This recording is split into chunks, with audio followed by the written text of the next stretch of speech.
Today I'm gonna show you how to make a affogato. And if you're not familiar with this, I'm gonna show you how to make the affogato. Basically, affogato is an Italian coffee-based dessert. It's usually just a scoop of plain vanilla ice cream topped with a shot of espresso. Now I am going to make a espresso, and I already prepared the ice cream inside the glass. I am using the 1 scoop of vanilla ice cream. I'm using 40 ml of espresso.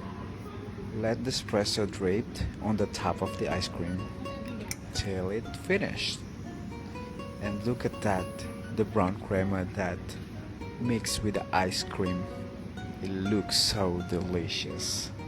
And that is the affogato, and it's easy to make, and you can try this at home.